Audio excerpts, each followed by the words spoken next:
Here tonight on a miserable evening here in York. The Revs will look to get the split against the Bees and win this series as they take the field here for Game 2 as we come back with you here on air. Daryl Henry along with Michael Marcantonini. Welcome back to Revs Baseball. Once again, a happy Mother's Day to all the moms who are tuned in here throughout the day and tonight. A tough 3-2 loss in 11 innings in Game 1 of this doubleheader. The Revs here early this season have been armed with a fantastic starting rotation, and Jay Goss, who was the one that started the 4-game winning streak. Unfortunately, the 4-game win streak ended in Game 1, but now the next man in line, Ross Detweiler, will look to start a new win streak for the Revs here as they wrap up this series with the Bees and then have tomorrow off.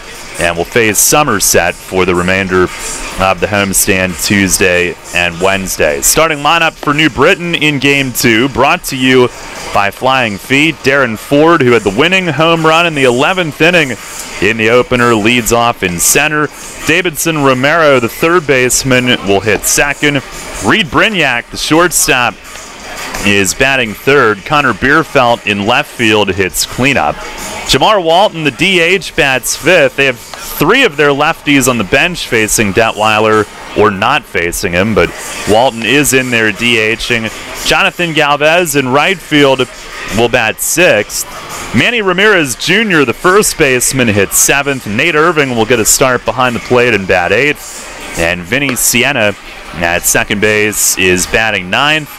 Again, it's Ford, Romero, Brignac, Bierfeld, Walton, Galvez, Ramirez Jr., Irving, and Sienna. Facing Ross Detweiler, who is ready to go, making his fourth start of the young season. 1 win, no losses, 3.21 ERA.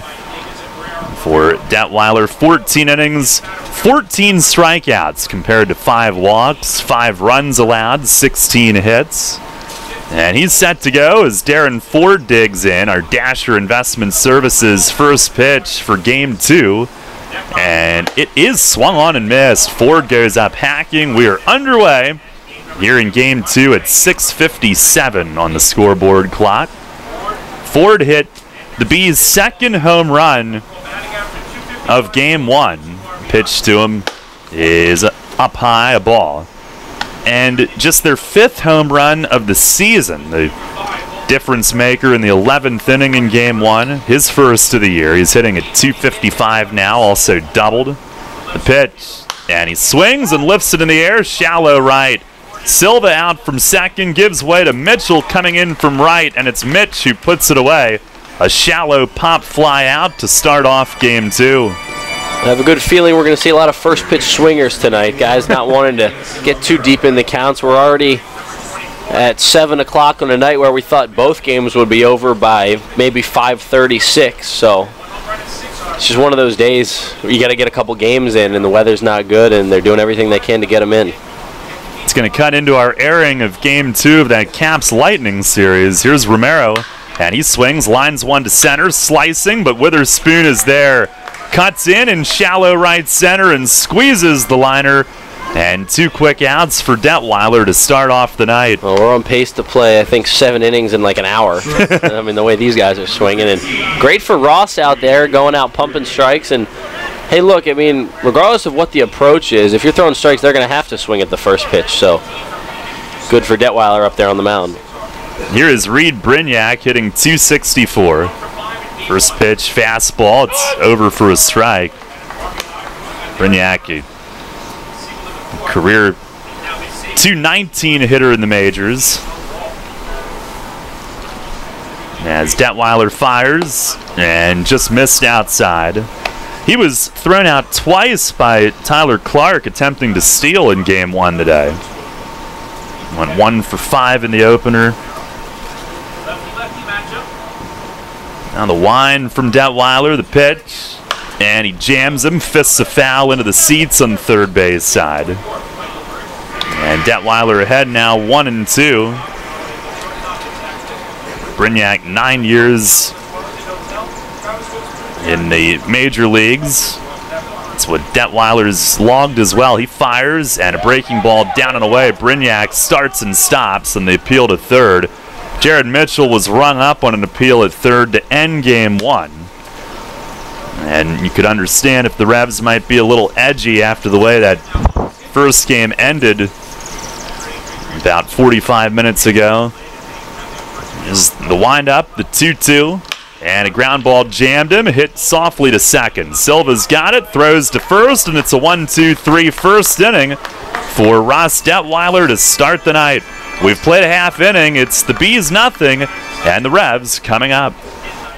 Since 1934, PSECU has given Pennsylvanians financial opportunities to live a better life. We are a credit union who offers valuable free and low-fee financial products, broad lending options, and outstanding money management for financing life. At PSECU, we are proud of who we are and committed to who we serve because our Pennsylvania roots run deep. We are banking on a difference. Visit PSECU.com to join us. This credit union is federally insured by the National Credit Union Administration, Equal Opportunity Lender. The York County Economic Alliance is York County's primary business resource, representing over 1,100 member businesses and 50,000 employees in York County. The YCEA serves to lead economic growth, connect local businesses, and to create a prosperous York County. This month, the YCEA celebrates the anniversary of Murphy and Dittenhafer Architects. The York County Economic Alliance. Together, we prosper. Visit ycea-pa.org. Smith, Mayer & Little is a holistic wealth management group with one product, advice. We aim to simplify our clients' lives, help them retire comfortably, and build lasting legacies for their families and the causes they care about. Our purpose is simple, to make a meaningful difference in the lives of our clients, our community, and the world in which we live with the advice we provide. Smith, Mayer & Little, a wealth of knowledge about wealth. We make our living by making a difference. Visit us at financialjava.com. Janney Montgomery Scott LLC, member NYSE, FINRA, and SIPC. You're on the home of the Atlantic League champion York Revolution. Sports Radio 1350 WOYK, York.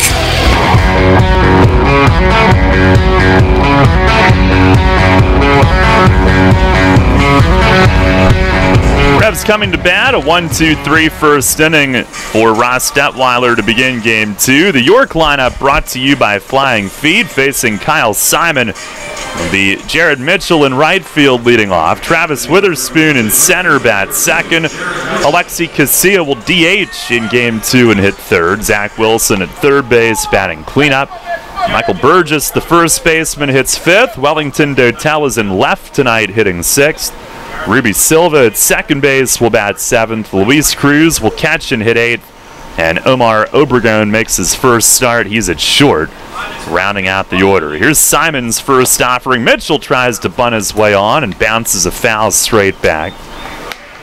And if you think you can hear Sandy De Leon on a normal night, he is out coaching at first base now, and there are not many folks remaining here on a nasty evening weather-wise to keep your ears peeled. And now Mitchell called time. Simon was starting his windup and threw anyway. Steven Zawiski, the plate called time and got out of there. And now Simon will take a walk behind the mound. He's a notorious fast worker. And Mitchell trying to disrupt him. Perhaps wasn't quite in there and looking up just yet. Here's the 0-1. And he swings and misses. The first base ump is Doug McFarling, and Bill Reuter goes from plate to third here for game two. Mitchell held hitless in the opener in 5 at-bats. Here's the 0-2, and that misses in the dirt. He dips to 228, 1 home run, 4 knocked in.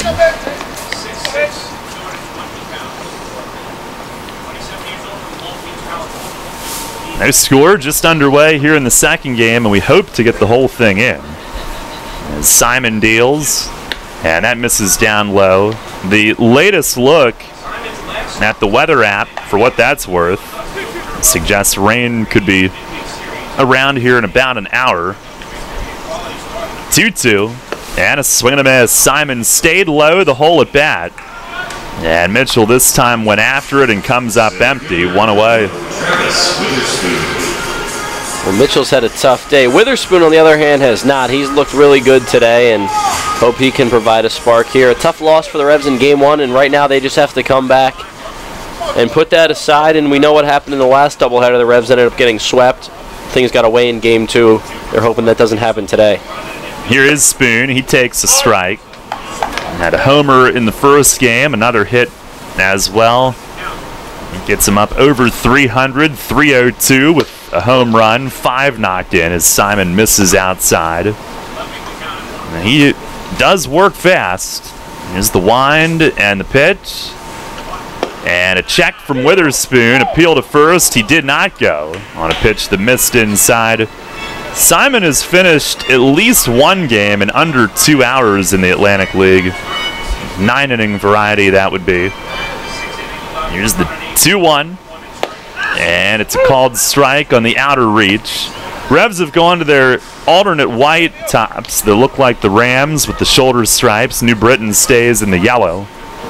Pitch to Spoon is down and away. Revs winning 2-1 Friday night, losing 3-2 in the opener here. Go back to Wednesday afternoon, they won 3-2. A lot of low-scoring games of late. Here's a swing and a miss. As Simon went down and away, Witherspoon at least trying to foul it off, but he couldn't connect. And Kyle Simon starts his night with back-to-back strikeouts. Well, and Simon looks good out there, keeping guys off balance. The Revs, in that first game, a lot of situations late in the game where it was no or 2 outs and none on. Same thing here today, start the game 2. Here's Alexi, who dances a pitch in the dirt in near his toes. Casilla hitting .357. Switch hitter batting from the left against Simon, who's listed at 6'6". The righty fires, and a swing and a tip foul at the plate. Alexi 1 for 5 with a bunt single in Game 1. Simon coming in 2 starts, 1-1, a .491 ERA, 11 innings, 6 runs. He was the league's ERA leader a couple years ago. He deals. And Casilla bunts out in front of the plate. It's Simon in off the mound, has to hurry it, and got it there in time by a step. Now Alexi, great depth on the bunt, but the only fault was that it was right back toward the mound, and Simon able to come straight in and handle it. A 1-2-3 first for both pitchers, and we go to the second, no score. Rutter's has all your favorite seafood options.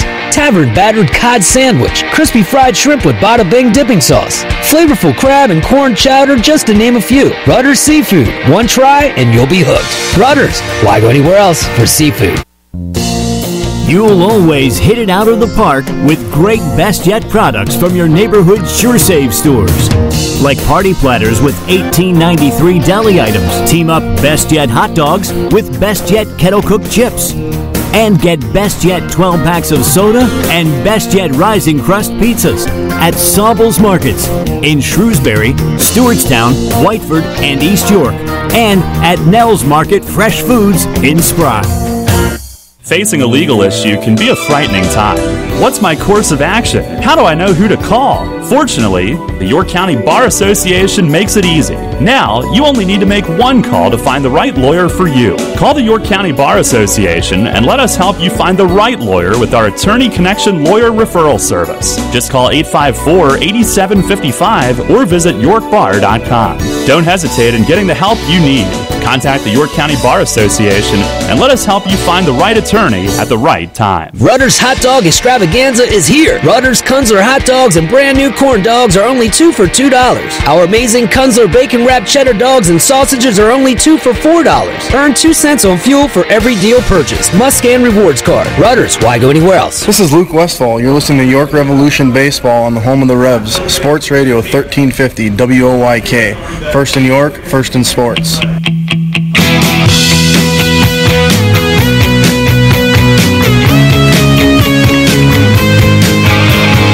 No score. We go to the second inning in Game 2. Connor Bierfeld will lead things off. Our weather brought to you by Heritage Lawn and Landscape Care. The board says 60 degrees. It's damp, it's gray, it's dark, there's a mist. First pitch to Bierfeld He swings and pops it in the air, right field and shallow. Mitchell trots in, and he'll tap the glove against his leg and make the one-hand grab. 1 out on 1 pitch. Consistent approach for the Bees. Everybody swinging first pitch. I think, well, 3 of the 4 so far. But another positive for Detweiler, getting that first out on 1 pitch. As first inning took only 9 pitches, his first out in the second inning takes 1. Here's Jamar Walton DHing. One of 2 lefties facing Detweiler in the order. Brignac the other, as Walton looks at a strike. Fastball at 94. So the weather app actually says it's more like mid-50s, maybe 57 degrees is what I saw. Here's the 0-1. And that just missed, down and away. Detweiler's command has gotten better and better each start. And that was nearly a perfect pitch right there. Has a sign from Cruz. Here's the 1-1. And he swings and fouls it off his foot. It rolls toward Detweiler, who gloves it. And he'll toss it toward the York dugout to Polo, who grabs it. And Walton is stung. He's down on 1 knee. And back up to his feet, hobbling away. And now their trainer, Andy Machino, will make another trip to the field. He was struggling. I don't know if he maybe even fouled it off his knee the way that he was. He's in a lot of pain. He might have. Trying to squat. It looks like they are looking down more at the shin, but I remember he was here a couple years ago with Southern Maryland and had a terrible foul off his foot and cost him a couple weeks, if I remember right. I'm sure you do remember, right? I mean, how do you remember something like that? That's crazy. What year was that? I think 2016. Okay, so it's not too far back. Yeah. Thinking it's something from like 2009 and you're remembering it. I could be proven wrong, but I do remember him having an issue here before, unfortunately for him. Well, he's still wincing down there and getting that knee looked at. New Britain's already a little banged up after that first game. I think it goes without saying the Revs are a little banged up. Yeah. And Detweiler will be able to throw a warm-up or two if he wishes to. Walton's still working on this, favoring the left foot, or the left knee. And he's going to jog toward his dugout, try to run it a little bit. He's not moving too well. Our WellSpan Sports Medicine Injury Report as it pertains to York. Jose Cuevas with the ankle, Melky Mesa the hamstring, could return on Tuesday. Frank DeGiulio Jr. on the DL with a forearm problem. And Walton will stay in. And New Britain down a man as Angeles Nina left in the 7th inning in Game 1. He had his arm extended, covering first on a throw, and was run into hard. The Walton steps back in. It's a 1-2 count. Lights on at full blast. Obviously, they've been all day. Here's the pitch, and it misses down and away. Now, back to the weather. The problem is, most recent forecast I saw suggests there could be some stuff here in about 15 minutes. And it could be here for a while. Here's the wind, the 2-2, and he swings and taps one foul, first base side. That'll roll to a stop.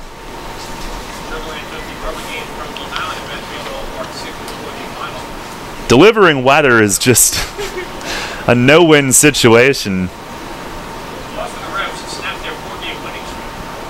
People will be mad at the messenger. Can't be mad at the messenger. I mean, you know what? You're not their fault. You're doing it from now on. Detweiler, another 2-2. Breaking ball, strike 3 called. A curve at the top of the zone. Locks up Walton. 5 up, 5 down for Detweiler. And curveball's up actually can be a very effective pitch. Hitter might give up on it, think it's a ball, and then it catches that top line. And Ross's curveball has been excellent all season long. That's the one pitch that I think he's had great command on all throughout the season. Here's Galvez. He rips one up the middle. There's a base hit. First base runner of the night. Jumped on a fastball toward the outer half and singles. And I want to add that Detweiler's had great command of his fastball since the season started, but in terms of secondary pitches, the curveball's been the one he's had the most command of. A two-out base runner here is Manny Ramirez Jr. Getting the start at first base here in Game 2. Detweiler delivers home and a swing and a miss. Fastball, and he was late on it. Up in the zone. And Ramirez is a rookie. He is 22 years old. He'll be 23 in a month. Played at the University of San Francisco. It was the 0-1 and a fastball down and in. It's a tough league to try to play as a rookie. But obviously, great genes.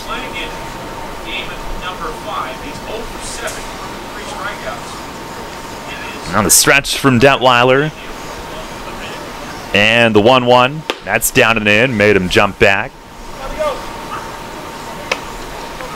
Detweiler last time out made the start Tuesday at Southern Maryland. Big time run support, a 12-2 win, but certainly did his part as well. 5 innings, 2 runs. Now sets at the belt.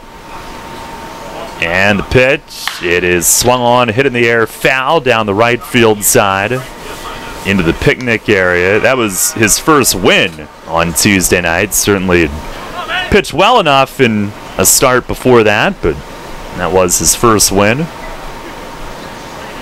No score here in the second inning in Game 2 tonight. Revs lost the first one 3-2 in 11. Detweiler ready, the 2-2. And a breaking ball, swing and a miss. He carved him up on that hook. And Detweiler with a pair of strikeouts in the second inning. No runs, 1 hit, 1 left. We've played an inning and a half in Game 2. It's the Revs nothing and the Bees nothing.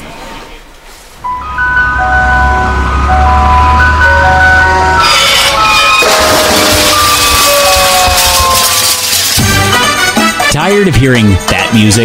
Especially when you already have that same ice cream in your freezer. Try something new and amazing with tropical shaved ice. On Monday morning after the big company event, do you want the buzz down the hall to be, how awesome was this year's company picnic? Then crush boredom and bring on Kona Ice with over 32,000 flavor combinations. This is not your typical lackluster snow cone. Their flavors are bold and delicious. Fuzzy Navel, Margarita, Blue Hawaiian. Kona Ice is dairy-free, gluten-free, and they even offer flavors that are sugar and dye-free. No party is too big or too small. They can serve up to 1,000 people per hour. They have party packages starting as low as $100. To add more excitement to your next event, find them online.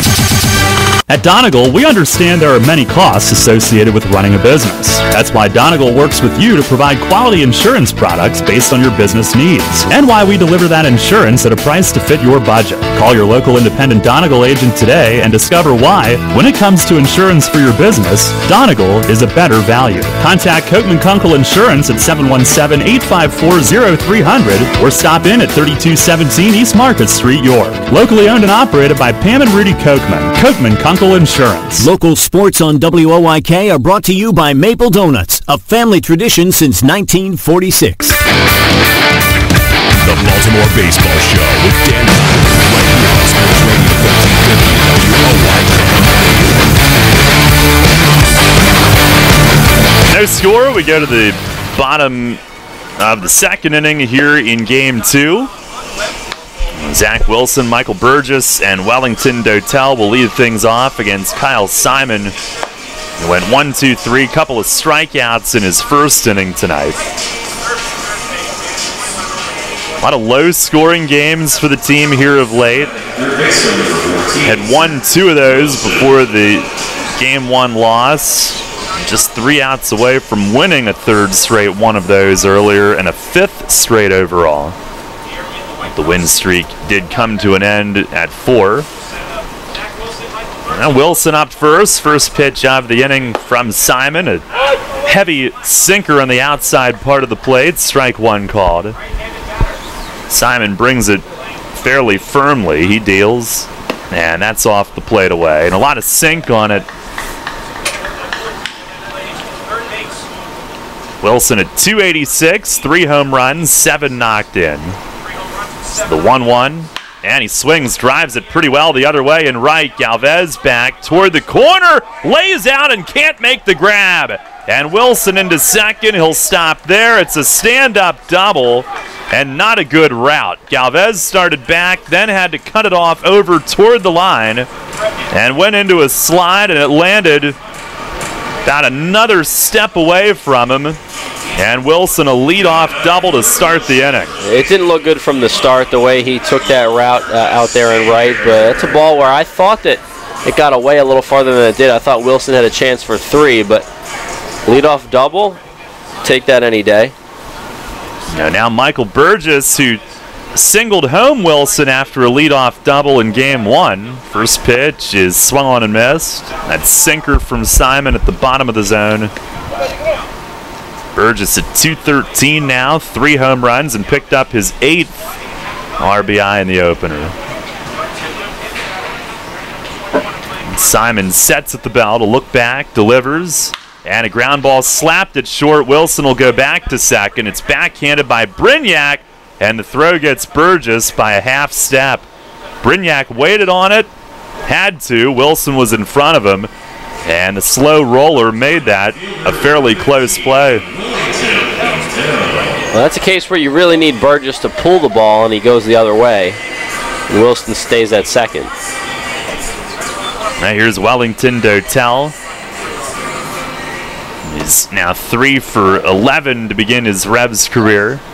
First pitch, he swings, loops it to right. Galvez froze, now staggers toward the line a couple of steps and makes the grab.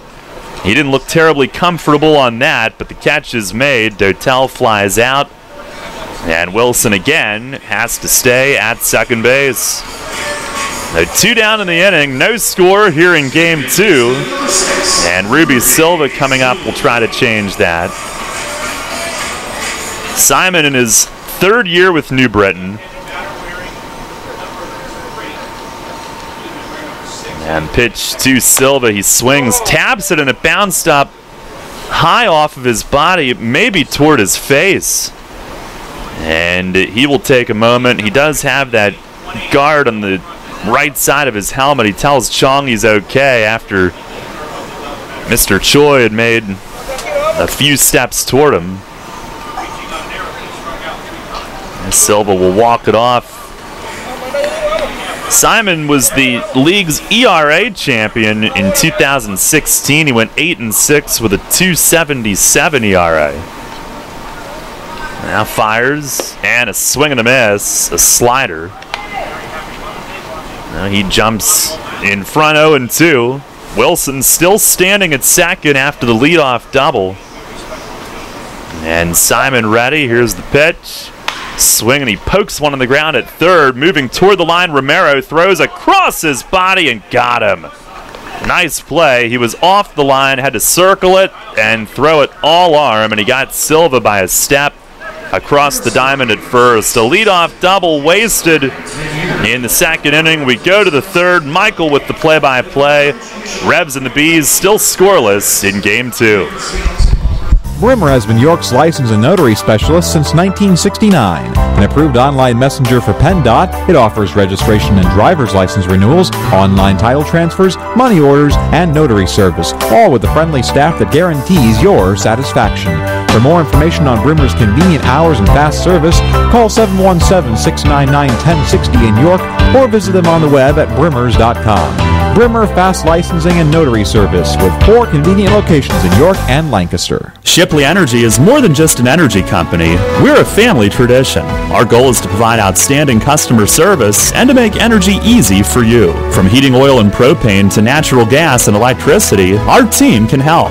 We also offer HVAC services, installation, installation, maintenance, and service plans to keep your home safe and comfortable. In addition, our team can improve the quality of water in your home. To learn more, visit ShipleyEnergy.com or call 855-5-SHIPLEY. We make energy easy. You trust AAA to work at every mile. But AAA doesn't just cover your car. They can also cover your home.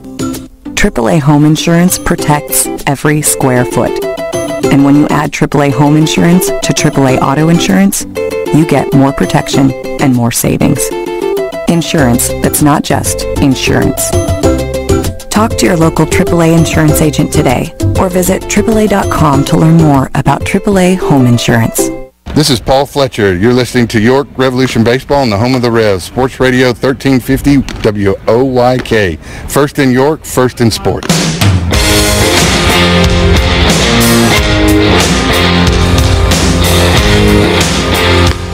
No score, top of the third inning from PeoplesBank Park in downtown York. Ross Detweiler dealing through 2 scoreless innings.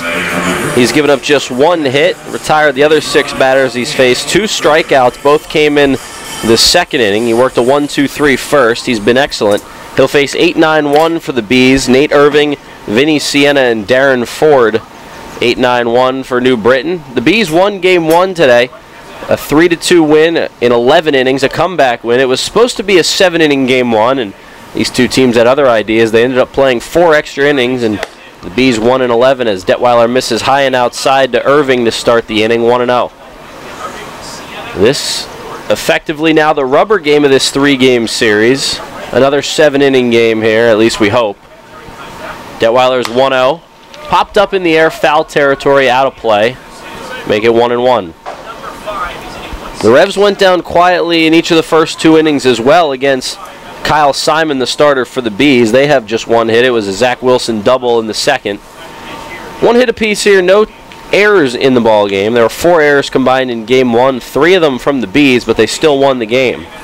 Now Detweiler misses high and tight with a ball, almost in on the hand area of Irving. Counts 2-1. Detweiler's got a steady diet of first pitch outs, or at least early in the count outs so far tonight. The 2-1 pitch, swing and a miss, a good fastball there, upper half of the zone. He couldn't, or I should say Irving couldn't catch up to it, 2-2. Irving making his first start of the series, first playing time of this series. James Skelton caught each of the first 2 games. Now Irving gets a chance to catch the pitches tonight. The 2-2 pitch, swinging a foul tip in the glove of Cruz. Make it 3 strikeouts on the night for Ross Detweiler, and he has the first out of the third. Detweiler comes into tonight's ball game 1-0 with a 3.21 ERA. He's given up 5 runs in 14 innings. He won his last start in Southern Maryland, went 5 innings, gave up just 2 runs. That was a 12-2 win for the Revs. Got plenty of run support. Now he gets a swing and a miss from Vinny Sienna, 0-1. Sienna in the 9-hole at second base. He came in late in Game 1 today. He was a replacement for Connor Bierfeld. He pinch ran for Bierfeld in the 7th, went on to play second base. Another swing and a miss, and Detweiler really pumping the fastball in there hard. Can't get a read on the radar gun, can't see it from here, but he's up there in velocity. Usually 90 to 92, that's what he's been this year. The 0-2 pitch, that one misses high, but again, some really solid life on that fastball. And the count's 1-2.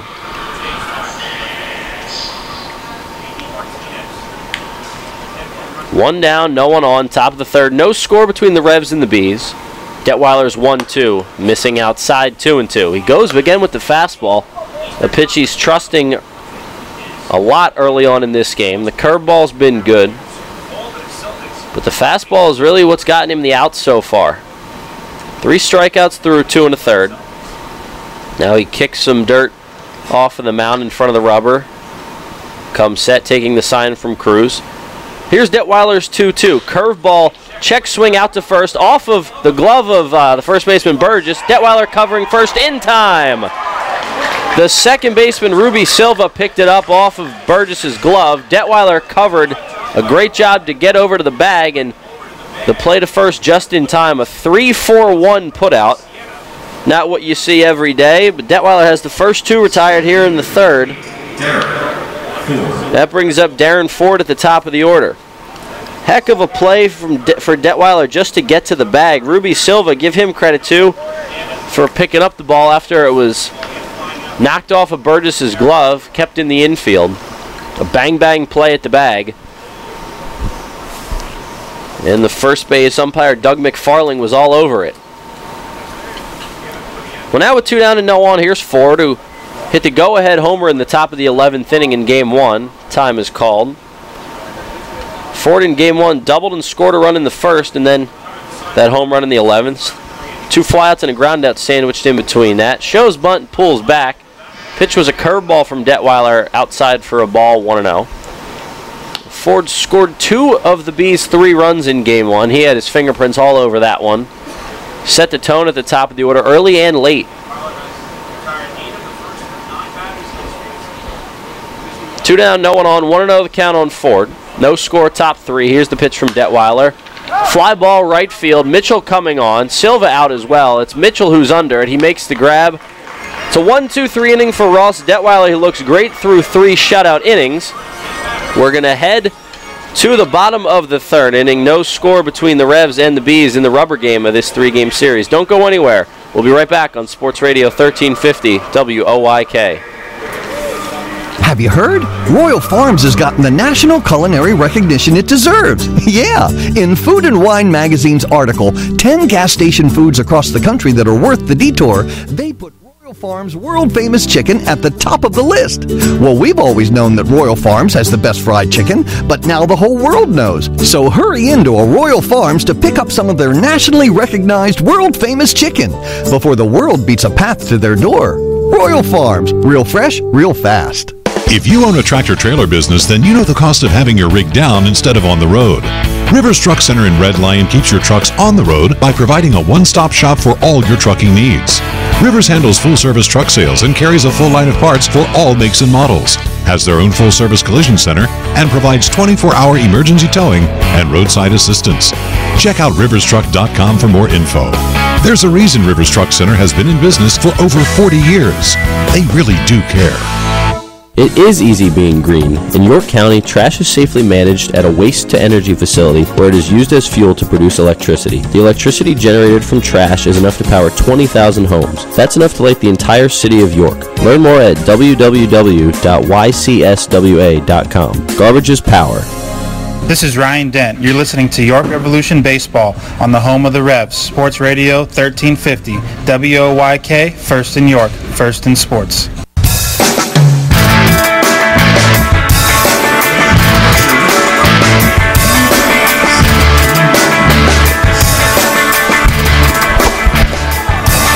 Bottom of the 3rd inning, no score between the Revs and the Bees. Game 3 of a 3-game series and Game 2 of a doubleheader, both 7-inning games. Although Game 1 of this series, or this doubleheader, went 11 innings. Revs lost 3-2, and right now in the bottom of the 3rd inning, Luis Cruz leads off for the Revs against Kyle Simon, taking a ball outside, 1-0.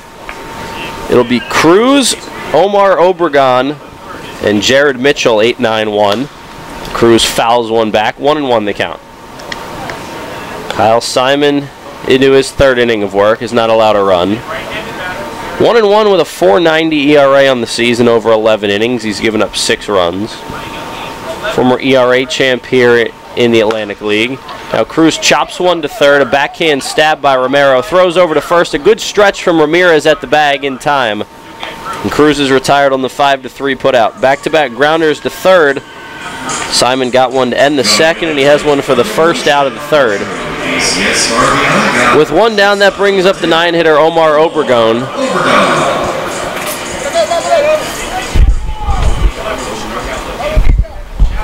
Obregon steps in, making his first start in a Revs uniform, 2nd game overall. The switch hitter takes low and inside. He's in the left-handed batter's box against the right-hander Simon. And the 3rd baseman Romero playing a step in front of the bag against Obregon as he skies one into center field. Coming on is Ford, racing in. He makes the grab, 2 up, 2 down for Kyle Simon. And just like Detweiler, Simon getting some quick outs, working really efficiently on the mound, also working quickly. So Obregon flies out. That was just his 4th at-bat with the Revs since joining the team for the road stand in Lancaster last weekend. So he's now been with the team about a week. Here's Jared Mitchell, the leadoff man. Mitchell struck out swinging his first time up, 0 for 1. First pitch he sees, he takes in for a strike, 0-1. 2 outs and none on. No score, bottom of inning number 3. In what's going to be, at least scheduled to be, a 7-inning game. Who knows what will eventually happen, ball outside. Game 1 was supposed to be a 7-inning game. It went 11. Now these two teams, I think, just happen to be playing baseball and getting this game in. They really needed to. Here's the 1-1 to Mitchell. Swing and a miss. Changeup low and outside. Mitchell took a big hack there. Came up empty. Cruz grounded to third. Obregon flew out to center. Now Mitchell against Kyle Simon. Just 1 hit apiece still for these two teams in the bottom of the 3rd now. Pitch from Simon. Again on the outside corner. This time he doesn't get Mitchell to swing. It's a ball. 2-2. 2 balls, 2 strikes, 2 outs. Simon grabs the rosin bag and now steps back on the hill. Takes the sign from his catcher, Irving, and the 2-2. Fastball misses just off the plate, inside corner, 3-2. Steven Zawiski not giving that low and inside strike like Bill Reuter was in the first game of this doubleheader today. And the count goes full on Mitch. Here's the payoff pitch from Simon, low and inside again, and Mitchell takes a walk. So he works his way back in the plate appearance and ends up with a 2-out walk. So he's aboard for Travis Witherspoon. Witherspoon, a really solid first game of this doubleheader, and really solid start to the season for Travis, now into his 15th game. And game 1 today, Spoon hit a solo home run over the arch nemesis in left.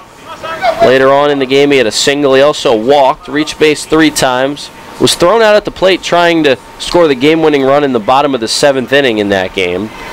In the 7th inning, that was in the top half and the bottom half, was no good for the Revs. That one's chopped over to Polo, the Revs' 3rd base coach, 0-1. A rough game 1, a rough 7th inning overall, and they blew the lead in the top of the 7th. In the bottom of the 7th, they had the winning run thrown out at the plate, and they went on to lose in 11. Revs continue to have their hearts broken in game 1 of doubleheaders this season. Move over to first. Mitchell dives back, pouncing into the bag. Count remains 0-1 on Travis Witherspoon. 2 down in the inning. Mitchell on first after walking with 2 outs. No score in the ball game in the bottom of the 3rd. Simon to the plate. Spoon lifts one in the air. Shallow right field.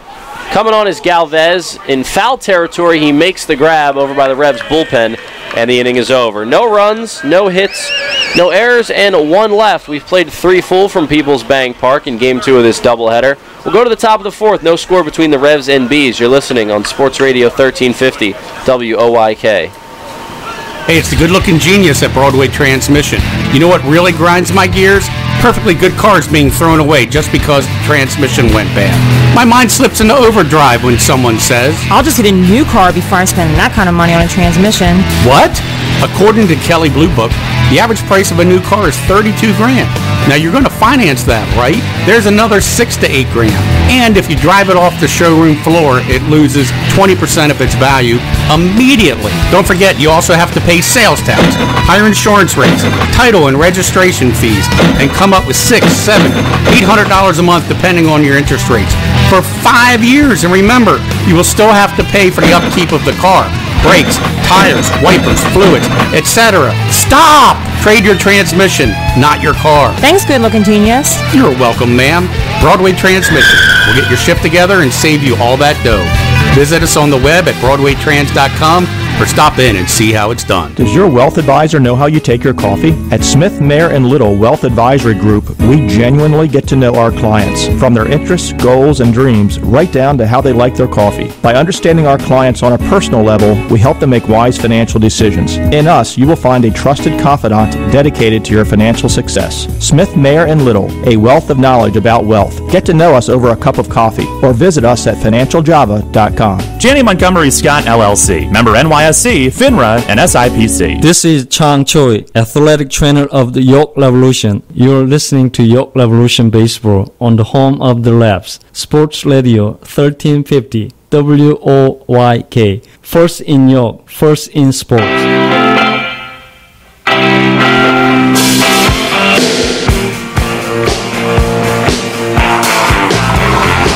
No score, top of the fourth inning on a rainy evening at the bank. One hit apiece for the Revs and the Bees in Game 2 of this doubleheader. Ross Detweiler and Kyle Simon have traded zeros on the scoreboard through 3 innings. Detweiler back out for the 4th. He's been excellent tonight, allowing just 1 hit. He's worked really quickly, only a single to Galvez in the 2nd, the only base runner to reach against Detweiler. The first pitch of the inning is a ball low. I don't know where that missed. Looked like down the heart of the plate. 2, 3, 4 in the Bees order. Romero, Brignac, Bierfeld.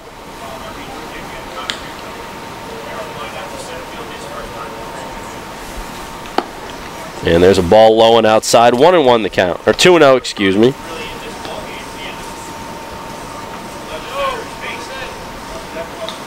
Detweiler worked a 1-2-3 first and a 1-2-3 third. He also has 2 strikeouts in the 2nd inning. That was not a 1-2-3 inning, but he punched out 2. A foul ball out of play, 2-1. 3 strikeouts in the game for Detweiler. On the flip side, Kyle Simon for the Bees has 2. He struck out the first 2 batters he faced, has not had one since. A lot of balls put in play tonight, but a lot of balls gobbled up. No score, top of the 4th. Revs and Bees in Game 3 of this 3-game series. Curveball misses high, and Luis Cruz got crossed up there as he got up out of his crouch to try to catch the ball. I think he thought it was a fastball, not accounting for the break, which a curveball has. So he definitely thought that was something else. The home plate umpire gave him a little bit of time to get back down into his crouch. Steven Zawiski gave him a little breather. Now everybody back set. Romero back into the box. Detweiler coming with the 3-1. He misses outside, ball 4. First walk of the night for Detweiler. Puts a man on his first and no outs for Reed Brignac, the shortstop. And Brignac's had himself a tough series, was robbed of 2 hits on Friday night. Alexi Casilla dove and caught a line drive up the middle. And Jared Mitchell made a leaping grab in the 9th inning of a 1-run game on a fly ball to the track on Friday. And then in Game 1 today, he was robbed of a hit in center field by Travis Witherspoon as he takes outside. He was also caught stealing twice. So Brignac has not had himself a good series. Not a lot of that is his fault. He's been robbed a few times, but some bad luck. 1-0 the count on Reed. Romero leads off first. A really short lead for him, being held on by Burgess. Now a chopper to Burgess at first. Well, it gets by him into right field, a base hit. Romero, sharp turnaround second. He's heading for third. He'll get there without a throw as Jared Mitchell gets the ball into second. Runners at the corners for the Bees with no outs here in the top of the 4th. We see again what happens with a leadoff walk. He's on third base right now. That's just a seeing eye single past Burgess, and Burgess was holding the runner on. Brignac chopped one past him at first, just out of his reach, and Ruby Silva at second couldn't get there. So Reed Brignac 1 for 2, extends his hitting streak to 11 games. The Revs will play the corners in. Zach Wilson's about even with the bag, maybe a half step in front of it. Double play depth, a little bit closer to the infield grass than normal, maybe a little bit closer to halfway. Revs will concede, though, the run if they can get 2 outs. Burgess holding Brignac on at first. Now Detweiler to the plate as Bierfeld fouls one back. Connor Bierfeld in left field today. He was the DH in Game 1. Flew out to right field in the 2nd inning. And now a chance here to get the Bees on the scoreboard first here in the 4th. No score, top 4. Bees threatening with runners at the corners and no outs. Detweiler to the plate again. Curveball misses low and inside. A good stop by Cruz. Bierfeld gets out of the way of it. Counts 1-1. 2 hits for the Bees, 1 for the Revs in this one.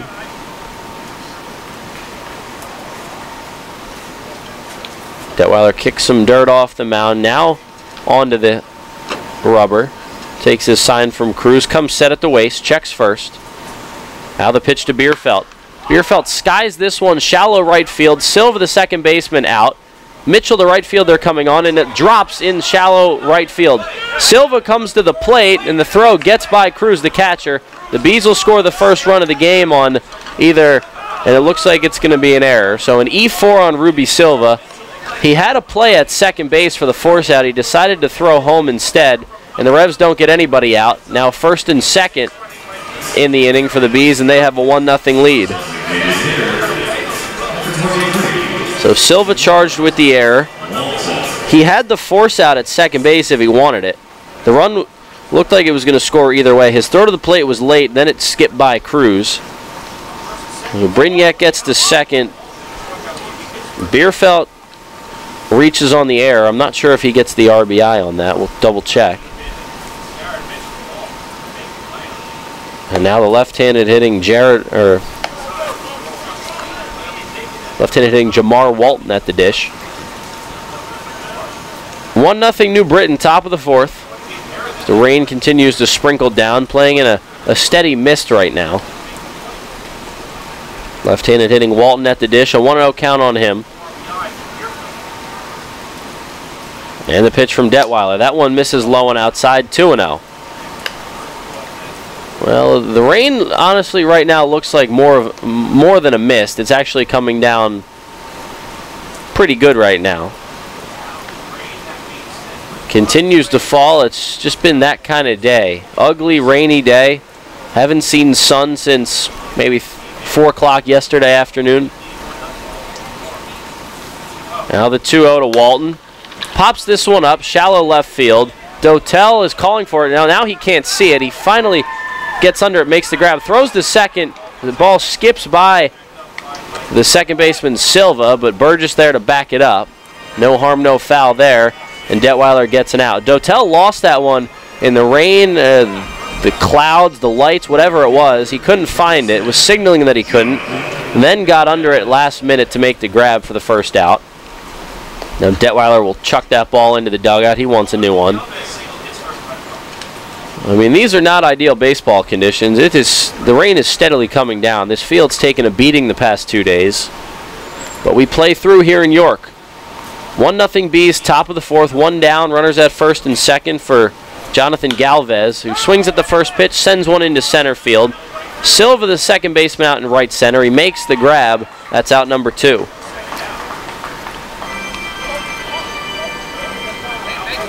It's been an adventure of an inning for balls in the air. Really just an adventure of an inning overall. The Bees scored the first run on a ball that Connor Bierfeld popped up into shallow right field. Ruby Silva, the second baseman, looked like he had a beat on it to make the grab. He did not. It dropped, a run scored. Silva threw to the plate, wasn't in time, and that's how the Bees took a lead. So they lead 1-0 with 2 down, and that brings up Manny Ramirez Jr., the first baseman. The first pitch to Ramirez. He smacks one down the third base line, a fair ball. Cutting it off in left field is Dotel. 1 run will score. Just 1 base for everybody else, and it's 2-0 Bees. Manny Ramirez Jr. swings at the first pitch. Takes Detweiler's offering down the third base line past Zach Wilson. The Bees have extended the lead to 2-0. Stopping at second base is Connor Bierfeld. Ramirez couldn't go anywhere because Bierfeld didn't go to third.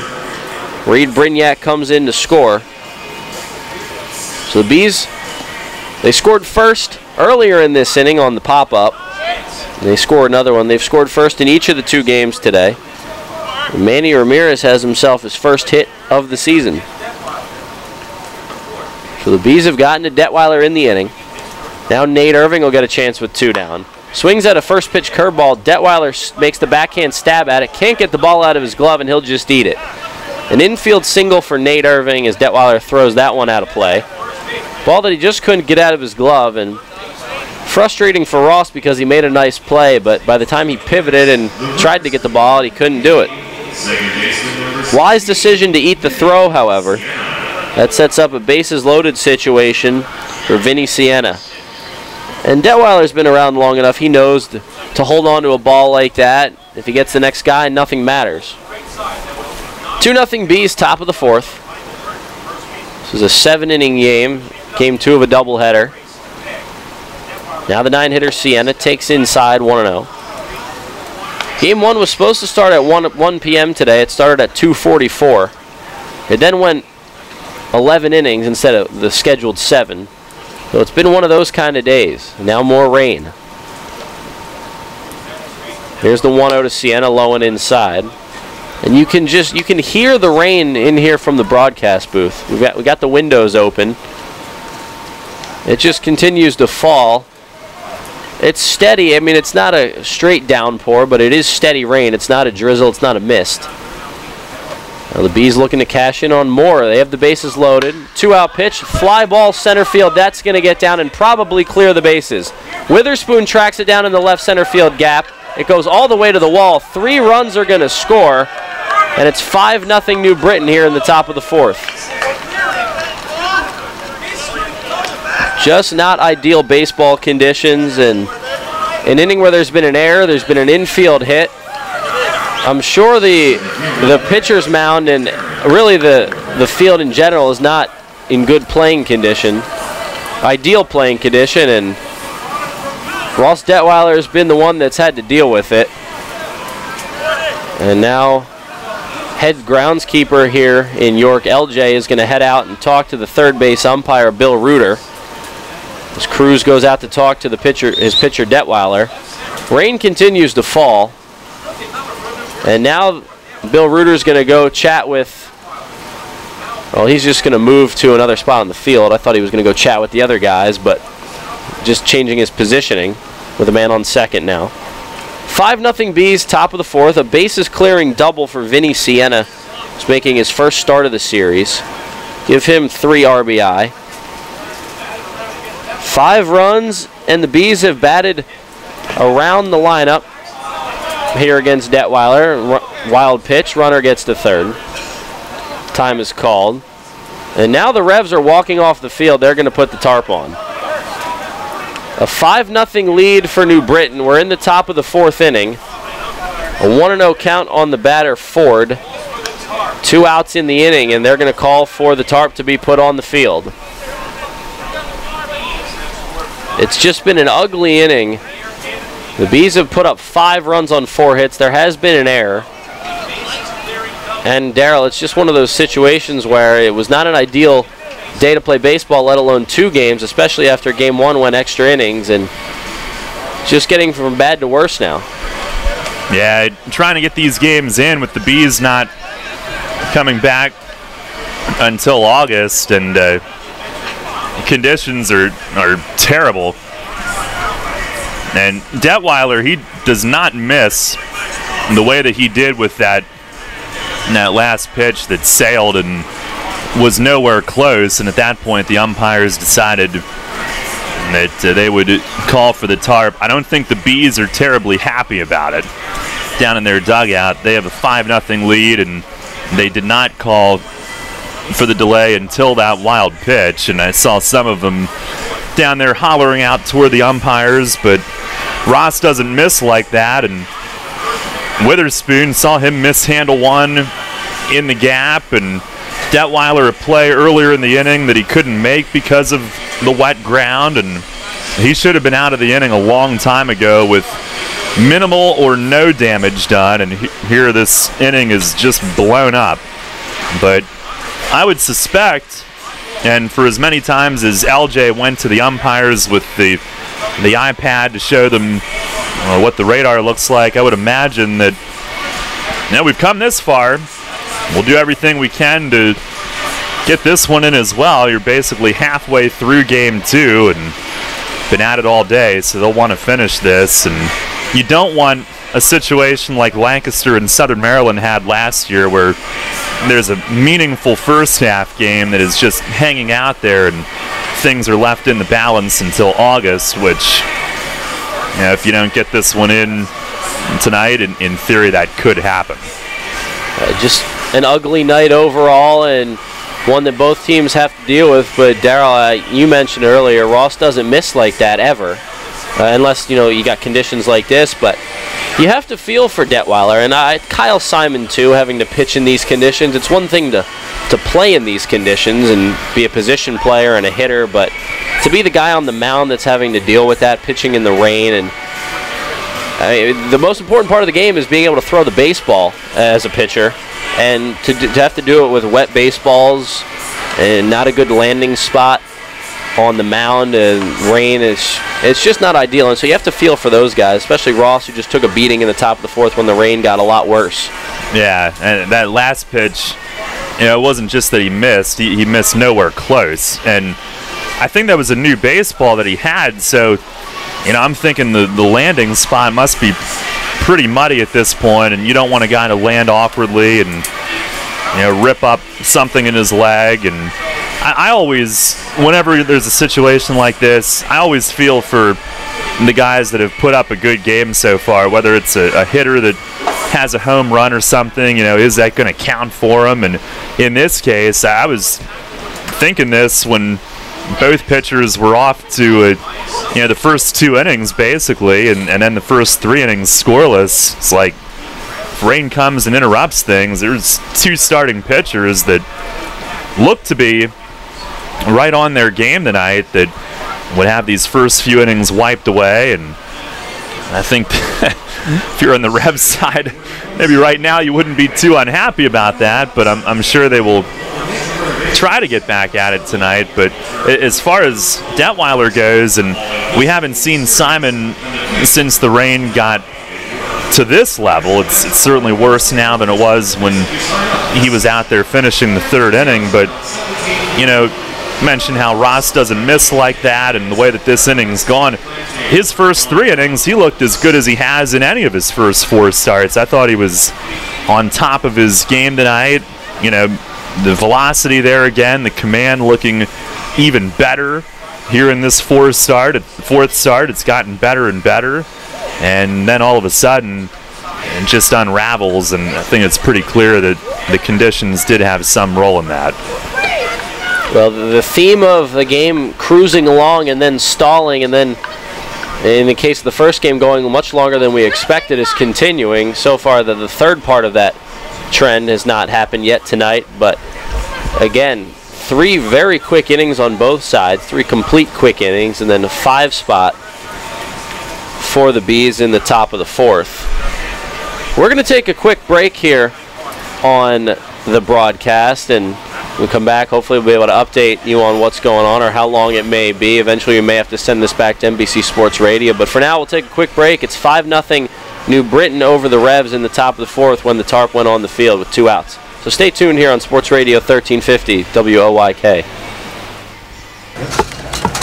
Okay, John, shelves are stocked. So are the new Fast Play games from the Pennsylvania Lottery. Just pick your game, get your ticket, and see if you've won. Like Word Search, with top prizes of 20 grand. Yep, winning's never been faster. Not faster than me clearing these shelves. Dude, I hope you're even faster at restocking. Yeah. Fast Play. Play fast, win instantly. The Pennsylvania Lottery. Players must be 18 or older. Please play responsibly. Benefits older Pennsylvanians every day. The York County Economic Alliance is York County's primary business resource, representing over 1,100 member businesses and 50,000 employees in York County. The YCEA serves to lead economic growth, connect local businesses, and to create a prosperous York County. This month, the YCEA celebrates the anniversary of Murphy and Dittenhafer Architects. The York County Economic Alliance. Together we prosper. Visit ycea-pa.org. Remember rushing to the newspaper in the morning to read all about that Revs game from the night before? Was it? Yeah, that was a long time ago. We barely remember that too. Sports Radio 1350 is your home for local sports, and we're taking care of that news void in your life. Get your York Revolution game articles delivered right to your inbox every morning, courtesy of WOYK. Simply log on to YorkRevolution.com and click to sign up to receive daily game recaps right to your inbox. Keep up to date every day as the York Revolution go for another Atlantic League title. We're your source for local sports. Sports Radio 1350 WOYK. First in York, first in sports. Listen live, on demand, and on the go. Download the new WOYK app on the Apple and Google Play stores today.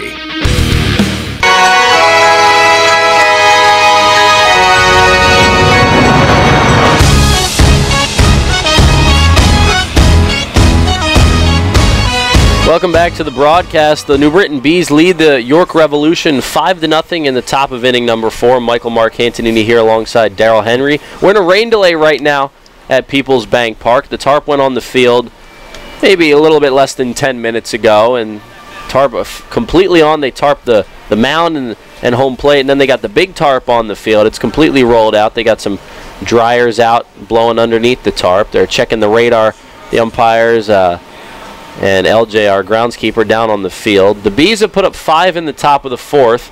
They had a man on third after a wild pitch with 2 down when the tarp was called for. The Bees now have their 9th man to bat in the inning up. Well, at least they will when we resume this game, or if we resume this game. All 5 runs have come in the top of the 4th.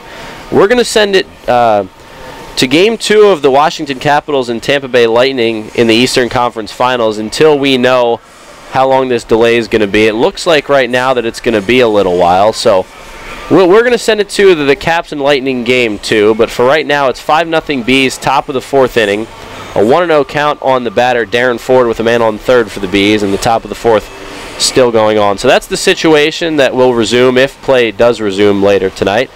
So for right now, stick with us with Caps and Lightning so far right now on WOYK. So we'll send it to break right now. Stay tuned for later updates and check Sports Radio 1350 WOYK's Twitter account for more updates on the rain delay.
Welcome back to Revs Baseball here on Sports Radio 1350 WOIK. Michael Mark Cantonini alongside Darrell Henry.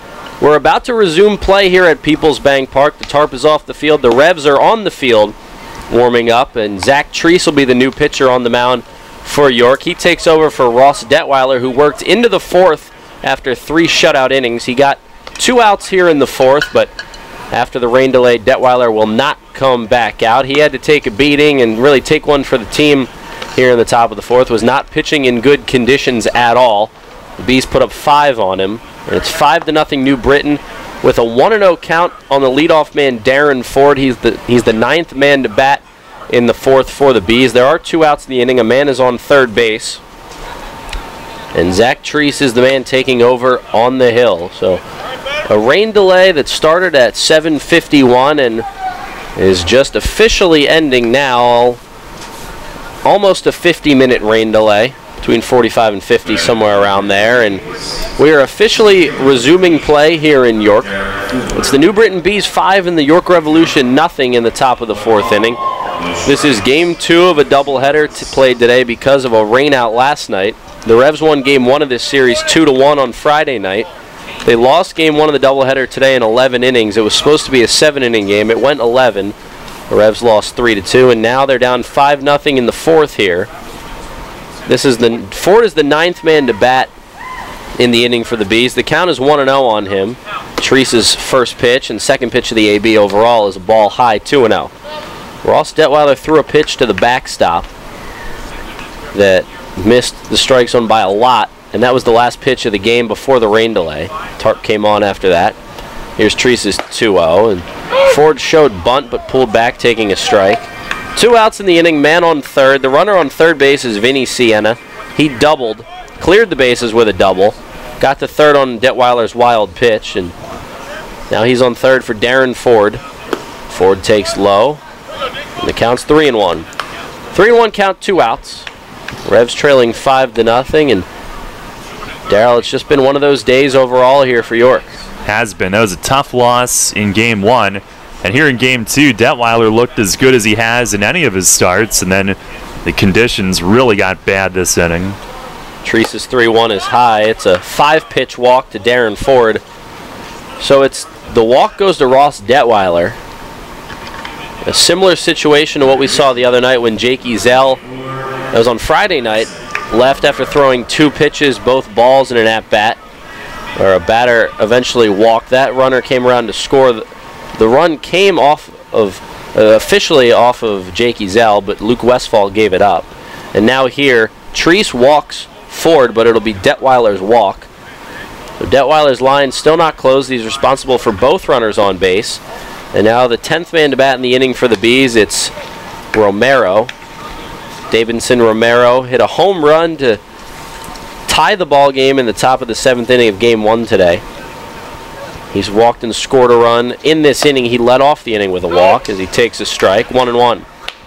In the inning, Romero walked, then Brignac singled. Bierfeld popped up to Silva at second, but the ball dropped, and Romero scored on it. Then Detweiler got 2 outs, and then Manny Ramirez drove in a run. There's a curveball from Treese in for a strike, 1-2, or a slider. Ramirez hit an RBI single down the left field line. Irving reached on a single, and then with the bases loaded, Vinny Sienna brought home 3 on a double. Ford then walked, and now here's Romero. The 1-2 count, sweeping slider that misses outside, 2-2. Detweiler went 3 1/3 today in non-ideal conditions. Cruised through 3 and then had trouble in the 4th when the rain came. Strike 3 called, a slider over the plate. Romero slams his bat. He didn't like it. The runner on first, Ford, took off for second, but it doesn't matter. Treese gets the punch out to end the inning. He gets out of the inning. Detweiler's line officially closed. We'll head to the bottom of the 4th. It's 5-0 New Britain here in York. Don't go anywhere. You're listening on Sports Radio 1350 WOIK. As you clean it out, keep in mind Community Aid's looking for your lucky leftovers. After you wrap up your yard sale, donate what's left over at your closest Community Aid Drive-Up Donation Center. They're attached to each of Community Aid's incredible thrift stores in our area: Hanover, Harris, Harrisburg, Lancaster, Mechanicsburg, and Selinsgrove. Community Aid wants your lucky leftovers to help more than 750 local charities. Learn more at communityaid.net. But don't forget, give your lucky leftovers to Community Aid. Neighbors helping neighbors. Carmen Fusco Pro Baseball and Softball Academy in New Cumberland offers a variety of lesson plans for every budget. Owner Carmen Fusco has 38 years of Major League Baseball experience, and our staff is made up entirely of professional instructors, including Carmen Fusco, Sam Knott, TJ Cronenberger, and Lisa Baker. We offer one-on-one private instruction, camps and clinics, and year-round travel ball programs focused on developing the player. We differ from other facilities because we offer professional instruction with Major League Baseball techniques. We also provide free college placement for our athletes. Conveniently located off I-83 between Harrisburg and York, check out Carmen Fusco Pro Baseball and Softball Academy in New Cumberland and go online to fuscoprobaseball.com. Sports injury? Walk into WellSpan Urgent Orthopedics for immediate care. No appointment is ever needed. Our orthopedic and sports medicine specialists are here to treat you. Visit wellspan.org/urgent orthopedics today for hours at our York and Hanover locations. Hey, this is Jacoby Jones, Super Bowl champ, Dancing with the Stars. If y'all didn't vote for me, it's y'all fault I lost, but you're listening to the radio, WOYK 1350, baby.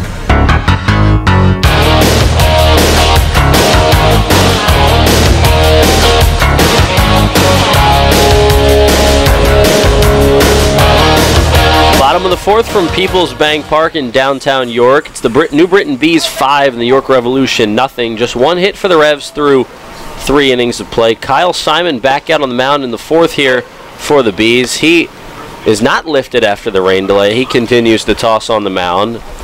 Simon has been dealing so far. The only hit he's given up is a Zach Wilson double.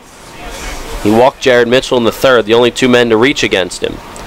Here's the 0-1 to Alexi Casilla. Takes a strike on the inner half, 0-1.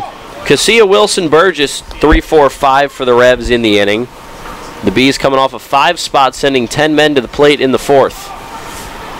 Pitch to Casilla, swing and a miss at a changeup. He strikes out for the first out of the inning. Another punch out for Simon. He has 3 in the game. That'll bring up Zach Wilson. Well, I think the delay was 45 minutes, and that's kind of on the edge. I think if you get over an hour, it's usually where a starter would for sure be lifted, but after his team scored 5, he wants a win. He didn't throw very many pitches those first 3 innings. Here's Zach Wilson. First pitch to him is a fastball in for a strike, lower half of the zone, 0-1. 1 out, no one on. 5-0 lead for the Bees. They won game 1. They're looking for a doubleheader sweep. The 0-1 to Wilson. Breaking ball outer half. They'll appeal it down to first. No swing, says Doug McFarling. Counts 1-1. This is the second doubleheader the Revs have played this season. The 1-1 pitch to Wilson. Swing and a miss. Breaking ball low and outside corner that Wilson chased. Second doubleheader this season, but the previous one was scheduled. Those were 2 9-inning games against the Road Warriors. Here today, 2 7s because of a rainout last night. The 1-2 to Wilson. A swing and a miss. Strike 3. 4 strikeouts in the game and back-to-back here in the bottom of the fourth inning for Kyle Simon. 2 up, 2 down, and that brings up Michael Burgess. And it's going to be a tall task against Simon tonight. I thought right from the first pitch he looked really good, and everything's been down at the bottom of the zone. And when any pitcher does that, they're tough to hit. Kyle especially with his sinking stuff in his repertoire. Working quickly, the first pitch to Burgess. Fastball high and outside corner for a strike, 0-1. 2 outs in the inning, no one on. 5-0 lead for the Bees. Simon back to work, the 0-1. Chopper foul over toward the Bees dugout. It actually rolls into the dugout. It's 0-2.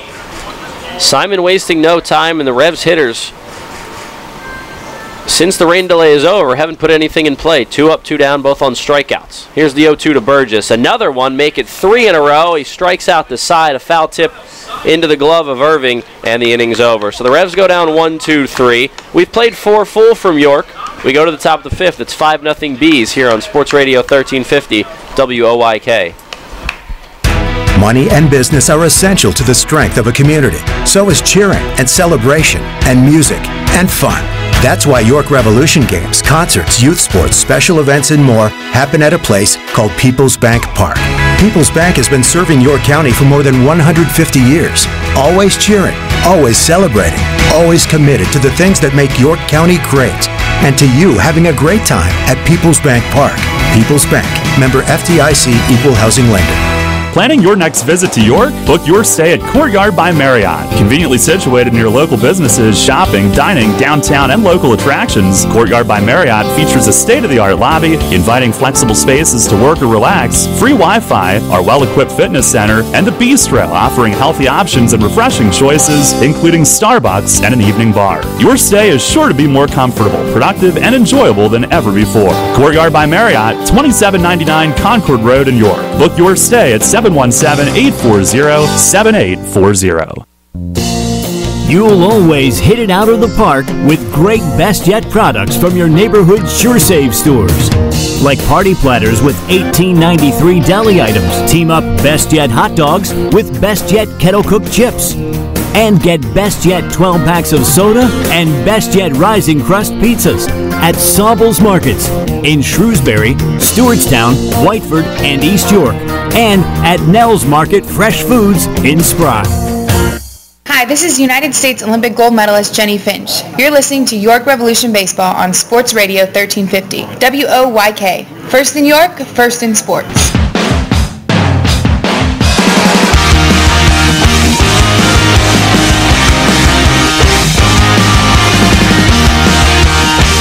Top of inning number 5 from the bank in downtown York, Pennsylvania. Michael Marcantonini alongside Darrell Henry. 5-0 New Britain over York.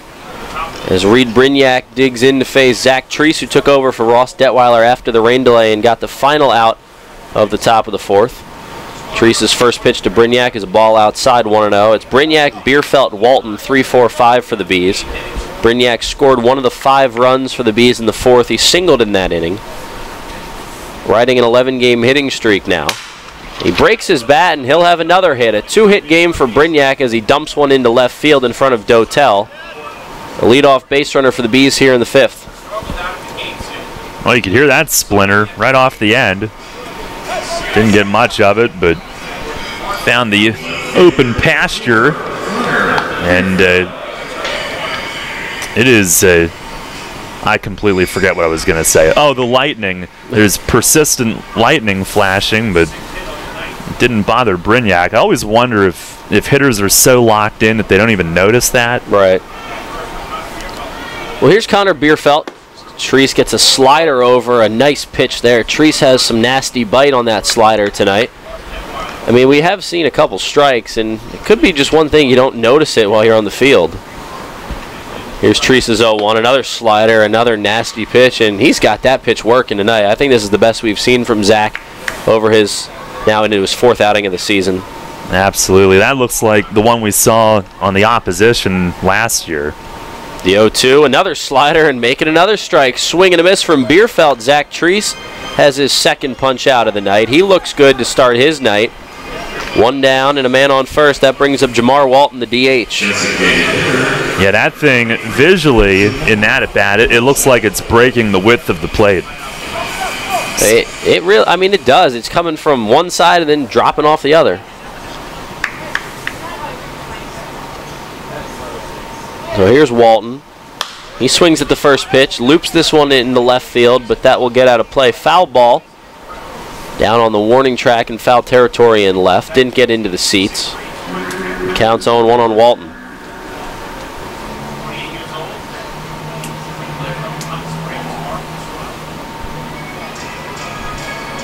The official line on Ross Detweiler, 4 1/3 innings pitched, 5 runs, only 1 of them earned. Just gave up 5 hits, had 3 strikeouts and 1 walk. And now Treese on into the ball game as he gets Walton to foul one to the backstop. It's 0-2. 1 down in the inning. The man on first is Brignac. He singled to lead off the inning. Treese then got Bierfeld on 3 straight sliders. Got him out swinging on strikes. Bees looking to extend their 5-0 lead. Revs looking to keep it that way here in the top of the 5th. Fastball outside from Treese. It's 1-2.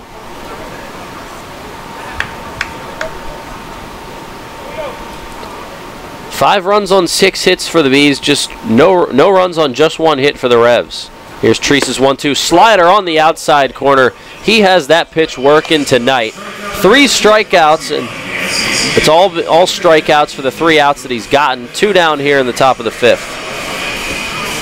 Yeah, and he will absolutely live on that pitch, and I don't know if he throws it maybe 80% of the time. Sometimes it seems that way, but when it moves like that, it's tough to hit. Well, there's a strike on the outer half, 0-1, as Treese gets one over to Galvez.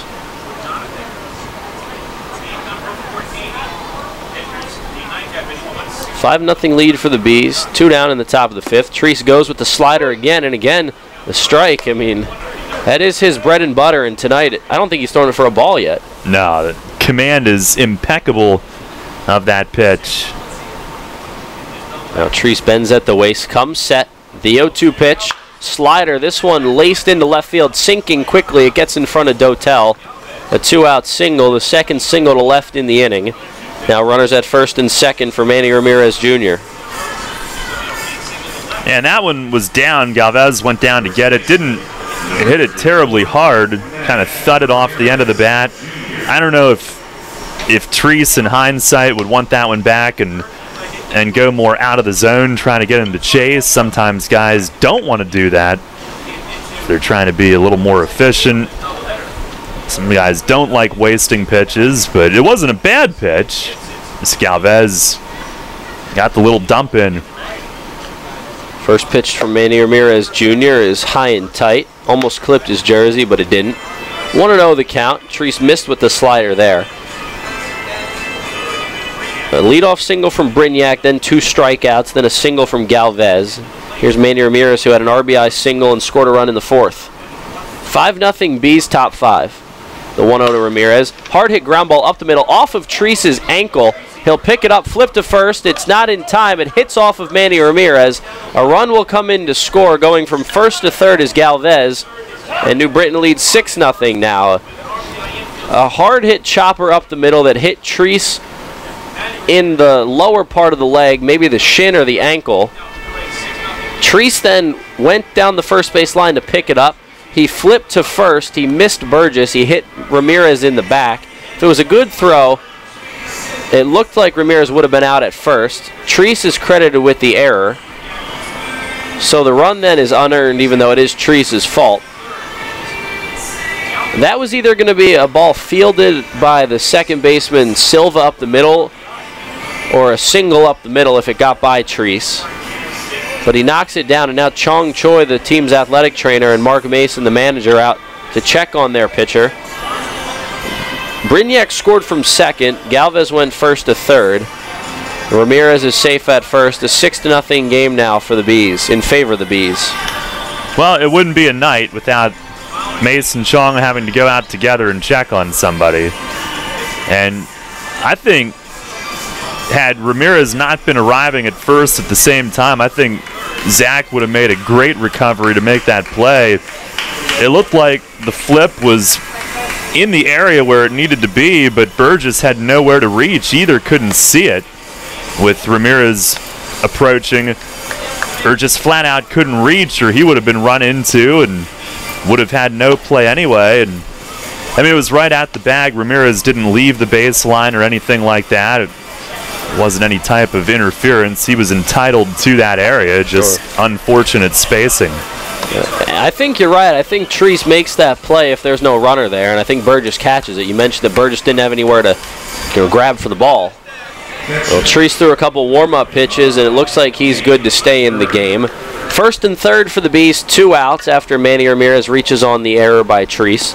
Brignac scored on the play to make it 6-0 Bees here in the top of the 5th. Again, this is a 7-inning game. Game 2 of a doubleheader. And game 3 of what's been a hectic series, and hectic only because of the weather. Now a check swing from the new batter, Irving. They'll appeal down to first. Doug McFarling says he went around on the pitch. Another nasty slider from Treese that he got Irving to bite on, 0-1.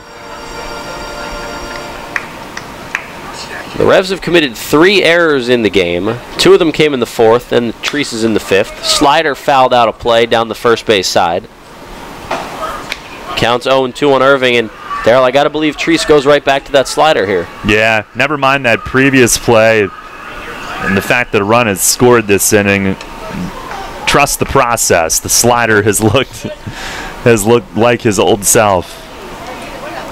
Treese's 0-2 pitch, and he went with a fastball there and jammed Irving. He fouled it back to the netting. Well, Treese didn't take part in the tarp sliding last night, but his slider's working tonight. I bet I know what the next pitch will be. You just keep guessing slider, and you figure 75% of them you'll get right.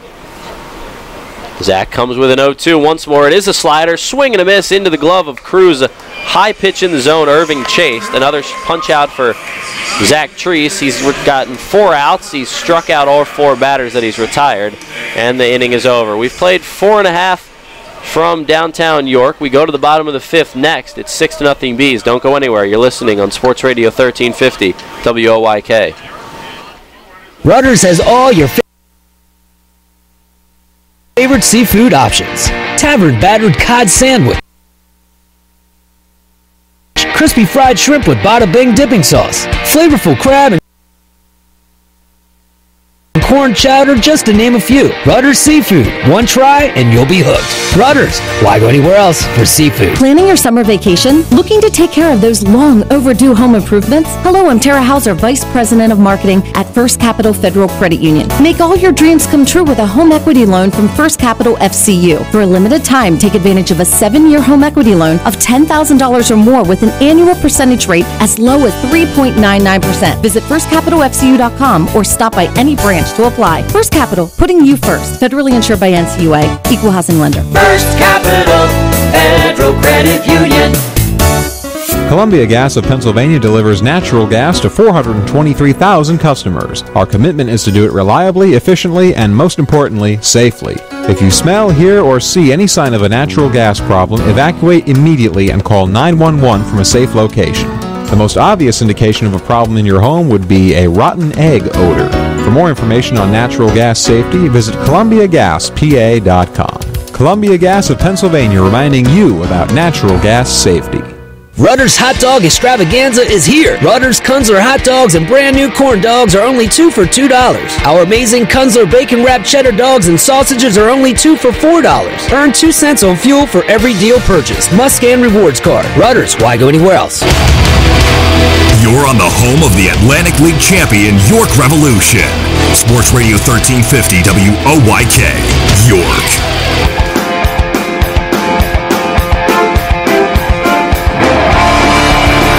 Bottom of the 5th inning, Wellington Dotel leads off for the Revs. He takes a strike from Kyle Simon, who's still out there working into the 5th. He's smelling a win here tonight.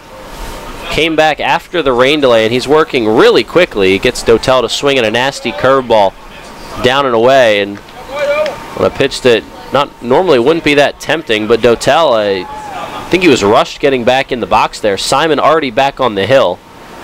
Counts 0-2. Here's the pitch to Dotel. That one misses low and outside, 1-2.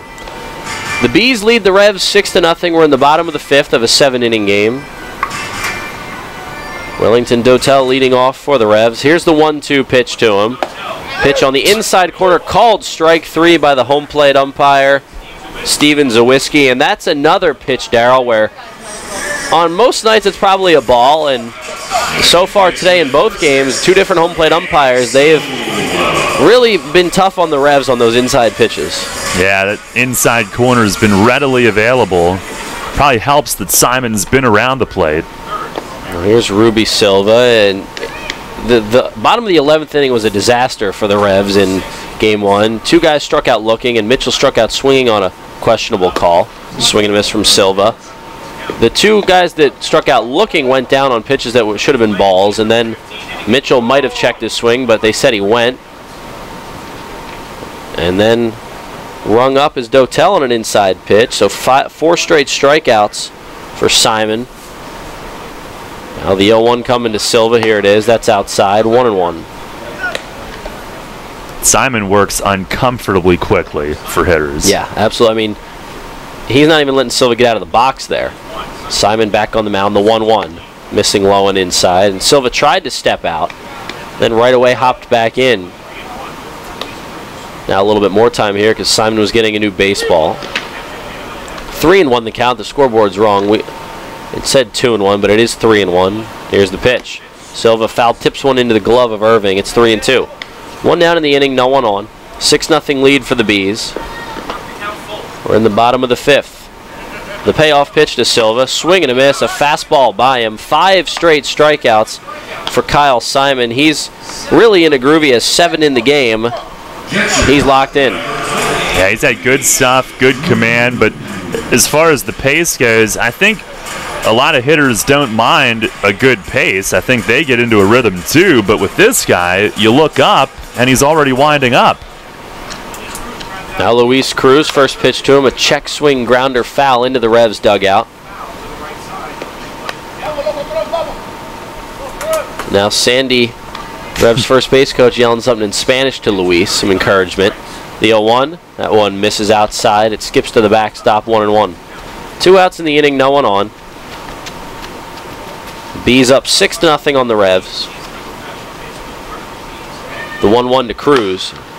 Chopper to the first baseman, Ramirez. He calls for it himself. He'll tag Cruz out, and the inning is over. Back-to-back 1-2-3 innings for Kyle Simon.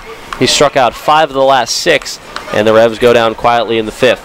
We'll go to the top of the 6th after a quick commercial break. Darryl Henry taking over the play-by-play when we come back here on Sports Radio 1350 WOYK.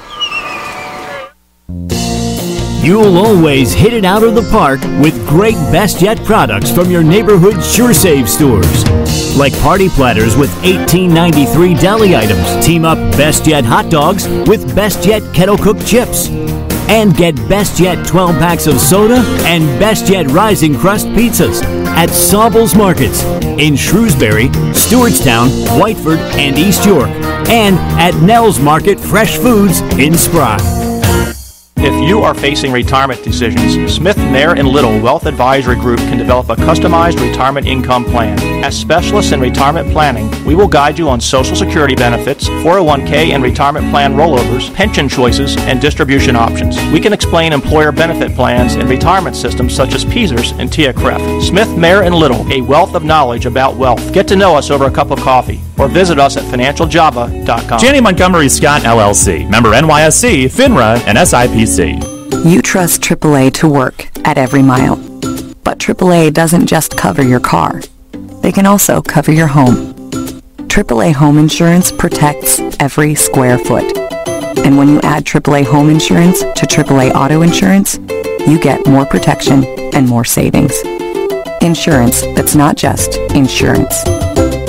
Talk to your local AAA insurance agent today or visit AAA.com to learn more about AAA Home Insurance.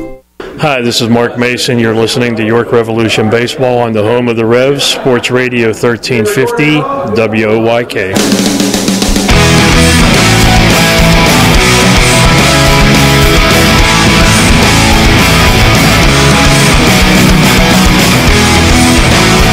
Head of the 6th inning here in Game 2. Revs with their work cut out for them to try to avoid a doubleheader sweep. The Game 1 loss ended a 4-game winning streak, so they've been on a pretty good run, but a 6-0 New Britain lead.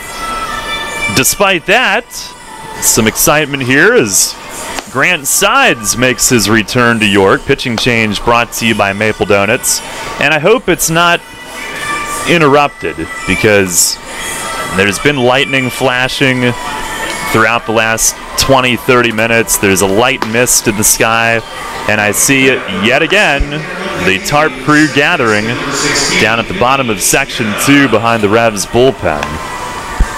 So at a moment's notice, they'll be ready if called upon. And if it happens again, I think that might be the end of the night, but haven't been checking the radar in the last couple of hours. Well, this game is official now, so that is one thing to keep in mind. I think at least the Bees are happy because they're winning, but I think in reality both teams are. That the game's at least official and that the game can end this way if it has to. Well, Sides will face Vinny Sienna up first. Righty's first pitch of the season with York is over for a strike. The last time that he threw a pitch on this mound, first of all, he had some longer hair, but second, he finished off the Revs' third championship with a save, September 29th of last year. It was the 0-1, swing and a miss, a slider. He got Delta Cleary Jr. to ground out to Ryan Dent at short, and the celebration was on. With the weather here tonight, there's basically nobody here except us, but Grant remembers what it's like here when we have a normal situation and a great situation like that night in September. There's the 0-2, and a slider breaks away. And he got his ring last night, which was pretty cool. And, you know, he wasn't here for the official ring ceremony, but to be able to get it the next season, especially when you're the last guy on the mound, is pretty cool. Yeah, they got that in before the storm hit last night. The night was not a total loss. Sides ready. Here's the kick, the 1-2, and it misses down and away. He was a late season acquisition, one of the two outside league players that you're allowed to acquire before the final week of the regular season gets underway. Ruby Silva was the other. Silva came from the Can-Am. Sides came from the American Association on the same day, September 11th. Now the 2-2. And that's in the dirt, a slider. And with the Kansas City T-Bones in the American Association last year, 2-3 with a 2.40 ERA. His stat line across the board was terrific. He was maybe the best setup man in that league. And here and there he has closed. Obviously he did it in an ultimate spot last year. It was the payoff pitch, and a chopper swatted down toward third. It just stays fair. Wilson gets rid of it in the dirt, and Burgess makes the pick. I think everybody sort of thought that ball was going foul, but Wilson right along the bag gloved it. I guess he heard Bill Reuter from behind say fair, and he snapped the throw across. That was a nice play by Wilson. You have to go after that ball in case it is fair, which it was, but how about that pick from Michael Burgess? I mean, he could work in an ice cream shop. He's a good scooper. Here is Darren Ford at the top of the order. That is Burgess Sr. to you. Yeah, Michael Burgess Sr. As you get your order. Future ice cream store owner and scooper. I mean, he's awesome with the glove over there. He's been excellent this year. Now side's ready to go. First pitch, a slider breaks away. I have noticed that earlier tonight, the breeze was right to left. Now there's pretty good wind picking up left to right. So again, that tarp crew is gathered with lightning in the area and perhaps some more rain. Sides the 1-0, and there's a fastball for a strike. Sides was in 5 regular season appearances with York last year, and then became a postseason hero. He maybe should have shared the playoff MVP honor. There's the 1-1, and that misses down low. It was shared between Talbot Nash and Chase Hutchinson, but it very easily could have been a triumvirate. In the championship series, sides got the win each of the first 2 games and the save in Game 3. Now, he was in camp with Sugarland this year, much closer to where he lives. There's the 2-1. And a swing and a fly ball hit to shallow left. It's the shortstop Obregon who's out, and he makes the play. The wind killed that as he settled under it. And getting his first start at short tonight, that's his first play of the night. I was going to say, he hasn't had much work, if anything, today, and good to see Omar getting a start today. I know Mark Mason likes having him here, another switch hitter that he can have off the bench, and guy who he can plug in at short to spell Dent every few days. So, especially with the injuries the Revs have, it's great to have Omar here. Here is Davidson Romero. First pitch, fastball, a little low, and rain picking up again. Why wouldn't it? I mean, why not? Imagining we would see Tyler Cravey make his debut in the 7th, but I don't know if we'll get a chance. Sides getting in tonight. here in the 6th. Here's the 1-0. And a pop-up, foul ground from first. Burgess heading over, approaching said tarp crew. And out of room as the wind makes sure it gets about 4 rows in off the steps. Sides had a total of 3 wins during the playoffs last year, and that set a Revs postseason record. He had 3 of the 6 wins. The first 2 in the championship series. He also got the win in the playoff opener when the Revs beat Southern Maryland in extra innings. Now he's ready. The 1-1 slider breaks away.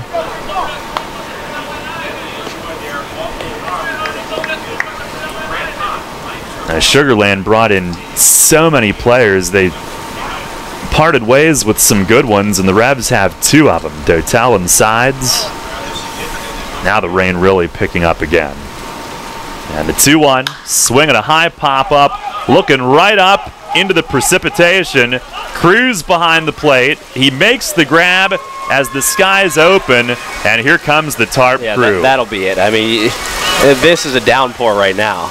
And you can hear it hitting outside our booth. Cruz to the left of the plate makes the play, and the skies have opened again. Another rain delay. At any rate, Grand Sides looks great. A 1-2-3 6th inning. And we'll head into rain delay number 3 of our doubleheader date here at PeoplesBank Park. When that ball went up, you're looking up at lightning, rain, which was somewhat light when the ball first went up, and then literally while it was in the air, it became a downpour. It's almost like it punctured the atmosphere as the rain just started coming down in sheets, and it was Cruz who made the play. Well, thank goodness he did. Otherwise, that inning wouldn't have been completed. But, I mean, Wilson had no idea where it was at third. Sides looked up, putting his arms out. He had no clue. I mean, that was quick. I mean, as soon as that pop-up went in the air, it just complete downpour. Yeah, and this one might end up being not only a downpour, but a full-out thunderstorm as well. As we said, there's been lightning in the area. There is thunder, I understand, in other parts of York County, more so than maybe we've even heard here. So they do have the tarp across. It can't be light at this point. You've got wet dirt and a tarp that's been used a lot. No matter how much you dump the water off, it's still going to be wet and a little bit heavier. But they have the entire field covered. The warning track, though, took so much last night and earlier today, and it's going to get beaten up again here. I'd be surprised if we play again tonight, but it is not my call to make. I'd be very surprised. Official game at this point, on a day where they're lucky they even got one full game in, especially since it went extra innings. But this is not ideal conditions, and at this point, I mean, before it was your classic rain delay, not coming down this hard, in the case where you got the tarp on the field pretty quickly. But right now, this field's not safe to play on, and with the game official, I don't see how they're going to spend that much time trying to get the field ready just to play one more inning. Well, if it's not a win for the Revs tonight, it'll be a win for league officials and Revs officials that they not only got one game in, but they do have 2 official games at this point. One that went 11 innings, in fact, which really could have messed up the opportunity to get 2 games in if the rain would have hit earlier. But, well, our situation here, another rain delay, and this one's another heavy rain here at PeoplesBank Park. All of the players grabbing their stuff and heading for the clubhouse in the event that this is all for the night. We will certainly update you. I know if it continues, you have to wait at least 30 minutes to see what happens before making a decision. So we'll send it back to Game 2 of the Eastern Conference Finals, Caps and Lightning, here coming up on WOYK.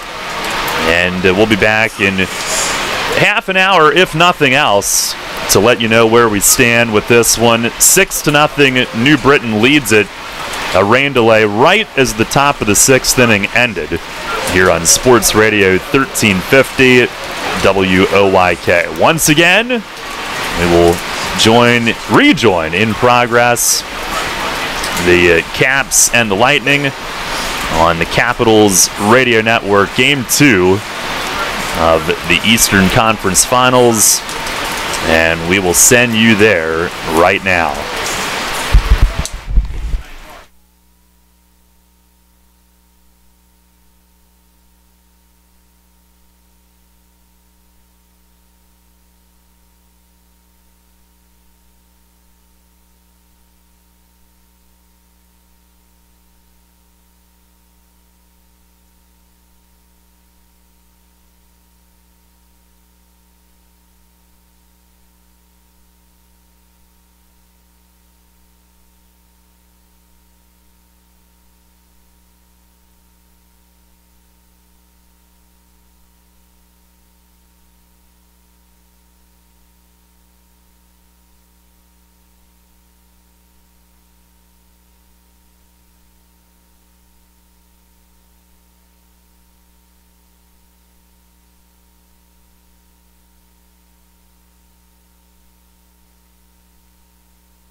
I lied.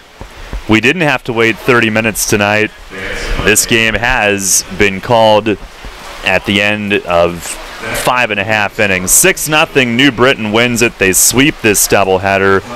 And the Revs, who came into the day having won 4 straight, will now look to end a 2-game skid when we get back at it on Tuesday. It'll be 8-7 heading into that one. Daryl Henry and Michael Mark Antonini with you as we wrap things up here on a rain-soaked day at PeoplesBank Park. When you consider what we're watching right now with yet another downpour and what's happened in the last 7 hours, I guess. It's remarkable that we did get this entire series in to completion. And I'm going to go ahead and assume what happened. You do have to wait 30 minutes, but I assume that with the forecast, New Britain traveling to head home, I assume that both sides agreed, looking at the fact that the rain is not going to stop until maybe midnight, if then. And I assume that they brought Bill Reuter, the crew chief, together and said, you know what, we're okay with doing this right now, not waiting the 30 minutes. He signaled up here a couple of moments ago, coming out in a heavy rain with Revs management and head groundskeeper LJ Black, and that will put an end to things here tonight. So, you know, Michael, the Revs have been a little bit streaky here early on this season. They had a tough day today, tough Game 1 loss. Tonight in Game 2, Kyle Simon was outstanding, and Detweiler was early as well until that one bad inning where he was pitching in some subpar conditions, and I don't think you can read too much into his performance based on that. It was pretty ugly, the conditions that is, and the Revs, you get these games in, they're over with. Nobody got hurt, we don't think, knock on wood, and kind of, refocus with an off day tomorrow, get back at it Tuesday night. Yep, and that has to be the attitude, and go back to your point about Ross out there. I mean, somebody had to be out there pitching at that time. It had to be somebody on this team, and it just so happened it was Ross that had to go out there and take one for the team and pitch in those conditions. They probably should have stopped the game a little bit before they did, but an error in the inning, that's tough on Ross, and it's going to happen, an error that happened in bad weather nonetheless. So just another tough inning for the Revs, and a lot of it has to do with the weather. And at the end of the day, the fact that they got these 2 games in, it was big, but also, like you mentioned, the fact that looks like everybody comes out healthy is also very important, and probably the number one thing going forward. Mace's talked about it a lot, is it's early, and right now this team just needs to weather the storm with the guys that are hurt, the guys that are coming in to help fill some spots. And if they got out of this with everybody healthy, then it's a win in one way. I mean, there's no moral victories, and this is a doubleheader loss, which hurts, but if everybody's healthy moving forward, and the fact that this game doesn't have to linger into maybe the second half or later in the season, that you don't have to lose a home game to play it in New Britain, the little things that, at least they played today. And Grant Sides looked really good. Yeah, he did. Yeah, he retired the sides pretty quick.